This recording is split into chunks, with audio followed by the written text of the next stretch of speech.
শিবদুর্গা সেবা সমিতির পরিচালনায় রশিদপুর দক্ষিণপাড়ার সার্বজনীন শিবদুর্গা পূজাতে নারী শক্তির প্রাধান্য, সাথে হারিয়ে যাওয়া রনপা পরে হাঁটা ও সমাজ সচেতনতামূলক বিভিন্ন বার্তা। শিবদুর্গা সেবা সমিতির পরিচালনায় রশিদপুর দক্ষিণপাড়া সার্বজনীন শিবদুর্গা পূজা এবছর ৮০তম বর্ষে পদার্পণ করল। বুধবার সকালে প্রভাত ফেরির মধ্য দিয়ে শুরু হয় ৪ দিন ব্যাপী এই পূজা অনুষ্ঠান। উল্লেখযোগ্য বিষয় হলো, এই প্রভাত ফেরিতে গ্রাম্য সাজে সজ্জিত মহিলাদের ভিড় চোখে পড়ার মতো। শাড়ি পরে মঙ্গল ঘট মাথায় নিয়ে শঙ্খধ্বনি দিতে দিতে এগিয়ে চলেন গ্রামের রাস্তা দিয়ে। প্রভাত ফেরির একেবারে সামনে থাকেন মশাল হাতে এক মহিলা, যা নারী শক্তির প্রতীক। বর্তমান সময়ে দাঁড়িয়ে যখন দেখা যাচ্ছে দিকে দিকে অত্যাচারিত লাঞ্ছিত হচ্ছেন মহিলারা, কোথাও গিয়ে মহিলাদেরকে সমাজের চোখে নিচুতে দেখা হচ্ছে, সেই সময় দাঁড়িয়ে এই শিবদুর্গা সেবা সমিতি মহিলাদেরকে সবার আগে এগিয়ে দিচ্ছেন।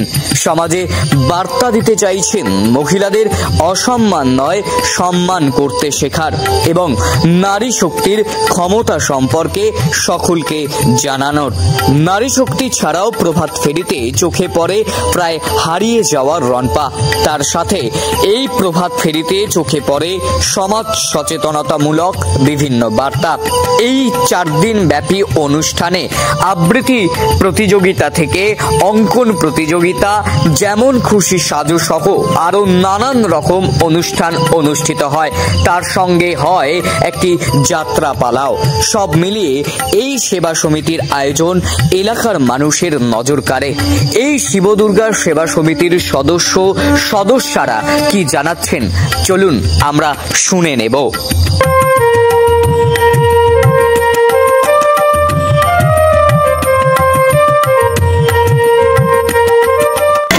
দেখে আসছি মা বাবার হাত ধরে পুজো দেখতে আসতাম এবং শাড়ি পরার জন্য বায়না করতাম। একটা সময়তে হয়তো শাড়ি পরারও ছিল না, তারপরে আমাদের পূজা কমিটির আগের বছর থেকে সবাই মিলে একই কালারের শাড়ি পরেছি আমরা। এবং এই যে নারী শক্তিকে এইভাবে অত্যাচার করা হচ্ছে, আমাদের এখানে যে এতটা পরিমাণে এগিয়ে এসেছে, এটা নিয়ে আমি খুবই গর্বিত। এখানে হবে অবশ্যই আমরা অংশগ্রহণ করছি সবাই মিলে একসাথে। আমাদের পূজা কমিটির মেয়েরা এবং আমাদের পূজা কমিটির ছেলেরা প্রচণ্ড পরিমাণে আমাদের সহযোগিতা করেছে এবং মেয়েরা তার সাথে মেয়েরা পিছিয়ে নেই, মেয়েরা সবসময় এখন এগিয়ে আছে। গেল রাস্তার মধ্য দিয়ে এখন প্রভাত ফেরির মাধ্যমে শুরু হয়েছে আমাদের আজকের পূজা এবং এরপরে আমাদের অনুষ্ঠিত হইবে অঙ্কন প্রতিযোগিতা এবং রাত্রিরে পূজা সংগঠিত হবে। এরপরে প্রতিদিনই প্রায় অনুষ্ঠান আছে, এখন শনিবার পর্যন্ত আমাদের অনুষ্ঠিত হইবে। কোথাও গিয়ে নারীদেরকে অবহেলিত করা হয়, বলা হয় যে সমাজে নারীরা অবহেলিত, নারীদের উপর অত্যাচার চলছে। সেদিক থেকে আপনাদের পুজো কমিটি একেবারে নারীদেরকে সবার সামনে এগিয়ে দিয়েছে। দেখা গেল যে প্রভাত ফেরিতে নারীরা সবার আগে। কি বলবেন এই নিয়ে? আমাদের পূজা কমিটির একটা প্রধান লক্ষ্যই থাকে যে নারীদেরকে আমাদের মহিলা সদস্যদের আগে এগিয়ে দেওয়া, এবং আমাদের পাড়ার মহিলা সদস্যরা এতটাই অ্যাক্টিভ, আমাদের আগে তারা এগিয়ে থাকে। এবং বিভিন্ন জায়গায় চারিদিকে যে নারীদের উপর বিভিন্ন রকম অত্যাচার চলছে বা বিভিন্ন জায়গায় নারীদেরকে অবহেলা করা হচ্ছে, সেই জায়গা থেকে একটা প্রতিবাদের ফলক হিসাবে আমরা নারী শক্তিকে আরও এগিয়ে রাখার চেষ্টা করি। এবং প্রতি বছরই আমরা এই শোভাযাত্রা বার করি এবং এই শোভাযাত্রা দেখবেন আপনারা যে আমাদের একটা পোস্টারই থাকে নারী শক্তিকে নিয়ে। নারী শক্তির প্রতি যে অবহেলা, দুর্বলতা, অত্যাচার, সেটার বিরুদ্ধে আমরা একটা প্রতিবাদে সোচ্চার হয়ে উঠি। মশাল হাতে নারীরা এগোচ্ছে। হ্যাঁ, আমরা এটাও একটা প্রতিবাদের প্রতীক হিসেবে ধরছি যে আমরা নারীরা কোনো অংশে কোনো দিক থেকেই পিছিয়ে নেই, আমরা সব দিক থেকেই সমান, কোনো পুরুষ নারীর মধ্যে কোনো পার্থক্য নেই, আমরা সব কিছুই করতে পারি। এইটা দেখানোর জন্যই আমরা মশাল হাতে নারীদেরকেই এগিয়ে দিই। মানে দেখবেন আমাদের প্রভাত ফেরির অর্ধেকের বেশি অংশ সামনেটা থাকে শুধুমাত্র নারী শক্তি। মানে আপনারা না পুরুষতান্ত্রিক না নারীতান্ত্রিক, সমানতান্ত্রিক, সবাই সমান। এই যে দেখা যাচ্ছে যে রনপা, যেটা আজকালকার গ্রাম বাংলায় উঠে যেতে বসেছে, সেটাকেও আপনারা ব্যবহার করছেন আপনাদের প্রভাত ফেরিতে। হ্যাঁ, আমাদের আরেকটা বৈশিষ্ট্য পূজা কমিটির, যে পুরনো লুপ্ত বা যেগুলো লুপ্ত সংস্কৃতি, সেইগুলো তো একটা ঐতিহ্য আছে, সেই ঐতিহ্যকে ধরে রাখার একটা প্রবণতা আছে আমাদের পূজা কমিটির সদস্যদের মধ্যে। আমরা সেই প্রবণতাকে ধরে রেখে প্রতি বছরই দেখবেন আমরা নতুনত্ব কিছু করার চেষ্টা করি। রনপাটা আমরা বিগত কয়েক বছর ধরে রাখছি, যাতে একটা পুরনো সংস্কৃতি বজায় থাকে। কত বছরে পড়লো আপনাদের এই পুজো? আমাদের এই পুজো মানে হিসেবে 80 বছর পড়েছে, কিন্তু আমাদের বাবা ঠাকুরদাদের আমরা শুনেছি যে তার আগের কোনো হিসেব নেই। মানে আমাদের জবে থেকে হিসেব হচ্ছে, সেই হিসেব 80 বছর। এই শিব দুর্গা পুজো আজকে 26শে ফেব্রুয়ারি, আজকে এই আমাদের বর্ণাঢ্য শোভাযাত্রা দিয়ে শুরু হলো। এরপর অঙ্কন প্রতিযোগিতা আছে। আচ্ছা, আর তারপর আজকে এবার পুজো নিয়েই আমরা ব্যস্ত থাকবো। আগামীকাল আমাদের রয়েছে নৃত্য প্রতিযোগিতা বিকেলে, এবং তারপর হরিনাম সংকীর্তন অনুষ্ঠিত হবে। এরপর 28শে ফেব্রুয়ারি আছে একটা আমাদের মানে পুরনো ঐতিহ্যবাহী একটা প্রতিযোগিতা, যেটা হচ্ছে ছদ্মবেশ প্রতিযোগিতা। এই প্রতিযোগিতা দেখার জন্য আমাদের গ্রামের বহু লোক আসে আমাদের এইখানে। মানে এটা বহু পুরনো প্রতিযোগিতা, এটাকে আমরা ধরে রেখেছি। এবং সেই সঙ্গে মহিলাদের জন্য আবার নারী শক্তির জন্য আমরা মিউজিক্যাল চেয়ার প্রতিযোগিতা, খুশি শাস্ত্র প্রতিযোগিতা। আর তারপরে রয়েছে যাত্রাপালা। আমাদের ক্লাবের সদস্যরাই যাত্রা করবে, বেশিরভাগ ক্লাবের সদস্যই। এবং তারপরের দিনে রয়েছে আমাদের আগের বছর পর্যন্ত যিনি সভাপতি ছিলেন, তিনি পরলোক গমন করেছেন, তারকে নিয়ে স্মরণ সভা, এবং তারপরে একটি বিচিত্রা অনুষ্ঠান।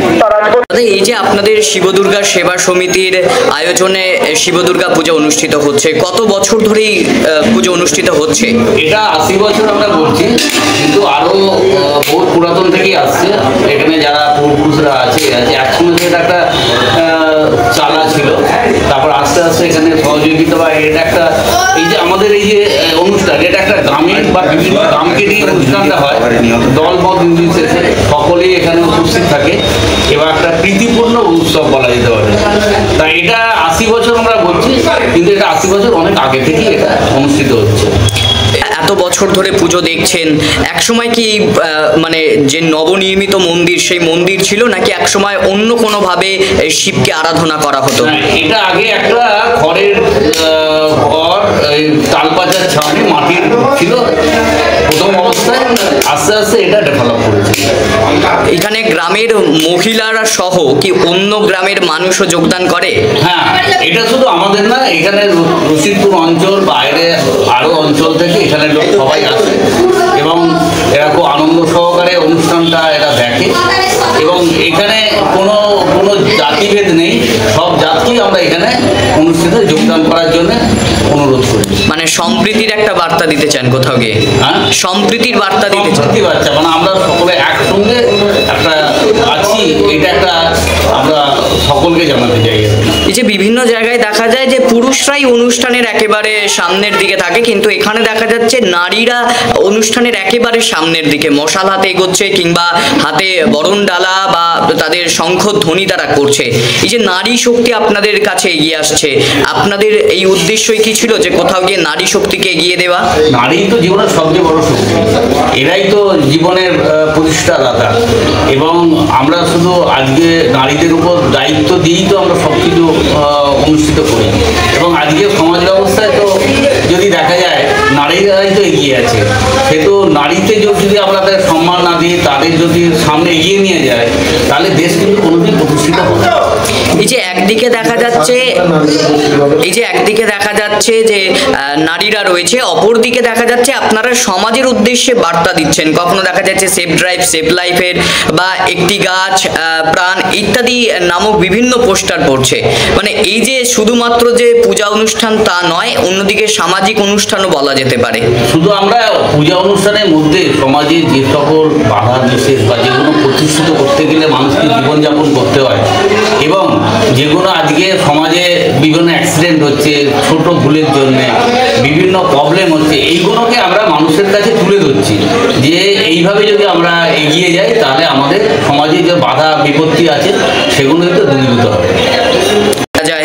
হ্যাঁ, আমরা আরও নতুন যে প্রবলেমগুলো সমাজের মধ্যে আসবে সেগুলোকে আমরা তুলে ধরবো, এবং এই প্রতিষ্ঠানটাকে সমাজে যাতে উপকারে লাগে তার জন্য যেটা করা দরকার সেটা আমরা করবো। আপনার নাম, আপনার আমার পরিচয়? নাম সনাতন চন্দ্র, আমি এই গ্রামের বাসিন্দা। আজ 10 বছর ধরে আমি এখানে বাস করছি এবং এটা আমার একটা ফ্যামিলির মধ্যে আমরা লিপ্ত। আজকে আমরা আমার এখান থেকে হয়তো কিছুটা দূরেই বাড়ি, আমি এখানে প্রতিষ্ঠিত হয়েছি আজ 10 বছর ধরে। মানে আপনারা এখানটাকে একটা পরিবার মনে করেন, কেউ আলাদা নয়? এটাই একটা পরিবার। আমরা শুধু একটা রশিদপুর গ্রাম বা এই যে একটা গ্রাম, এটা আমরা একটা পরিবার হিসাবেই কাজ করি। মানে একান্নবর্তী পরিবারের মতন এই গ্রাম পরিবার। হিসাবেই আমরা কাজ করি।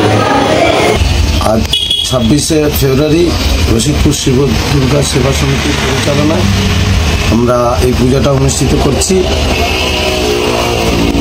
এই পূজাকে কেন্দ্র করে অনেক কিছু অনুষ্ঠান আছে, নাচ গান, যাত্রা, বাকি যেমন খুশি সাজো প্রতিযোগিতা, অনেক কিছু আছে। অর্কেস্ট্রা আরও কিছু করতে পারতাম, কিন্তু সামনে উচ্চ মাধ্যমিক পরীক্ষার জন্য আমরা এতটা আগাতে পারছি না। আমরা দাদু আমল থেকেই পুজোটা দেখে আসছি। এই পুজোটাতে দাদু, তারপর আমার বাবা, কাকারা, দাদারা, তারপর আমরা, আবার আমার ভাইয়েরা, ভাইপোরা, ইয়ং জেনারেশন মিলে আমরা এই মন্দিরটাকে নবনির্মিতভাবে করে উঠতে পেরেছি। আমাদের গ্রামবাসী, বন্ধু বান্ধব, আত্মীয় স্বজনের সাহায্যার্থে মন্দিরটা উদ্বোধন আগের বছর করে ফেলেছি। আমরা 80তম বর্ষে পদার্পণ করলাম। 79তে আমরা মন্দিরটা প্রতিষ্ঠিত করতে পেরেছি। যদি কোনো সহৃদয় ব্যক্তি থাকেন মন্দির নির্মাণ প্রকল্পে, যদি কেউ দান দিতে ইচ্ছুক হন, দিতে পারেন, আমরা তা সাদরে গ্রহণ করব। আমাদের এই পুজোয় আমরা চাই একটা ফ্যামিলি মেম্বারের মতো আমরা থাকি। সেই হিসেবে সব রকম অনুষ্ঠান সূচি আমাদের সকলের প্রচেষ্টায়, সকলের সহযোগিতায় অনুষ্ঠানটা আগাতে পারছি। আজ পূজা, এরপরে অঙ্কন প্রতিযোগিতা, তারপরে আছে নৃত্য প্রতিযোগিতা, তারপরে হরিনাম সংকীর্তন, তারপরে পরের দিন যেমন খুশি সাজো, আবৃত্তি, গান এবং যাত্রা, তারপরের দিন অর্কেস্ট্রা আছে, তারপরের দিন আমাদের প্রতিমা বিসর্জন করা হয়। এই বিসর্জনে কিছু গ্রামবাসীরই প্রচেষ্টায় সকলকে কিছু ভোজনের আয়োজন করা হয়। আর কি বলবো, বা আর কি সবার আছেন, আপনাদের সকলের আশা আমরা করি যে আপনারা আসুন, আমরা যেন আরও উপরে উঠে ভালোভাবে অনুষ্ঠান পরিচালনা করতে পারি। আপনাদের সহযোগিতা, আপনারা সাথে থাকলে মন্দির করা যায়, সব কিছুই করা যায়। আমরা দেখতে পেলাম আমার দাদু, বাবা কাকাদের সব তুলনা যে করতে পেরেছি, আমরা খুব আনন্দিত, উৎসাহিত। সবই আপনাদের পাবলিকের, গ্রামবাসী, বন্ধুবান্ধব সকলের প্রচেষ্টায় আমরা এই পুজোটাকে যেন আরও আগে চালিয়ে নিয়ে যেতে পারি, আপনারা সাহায্য করুন। নমস্কার।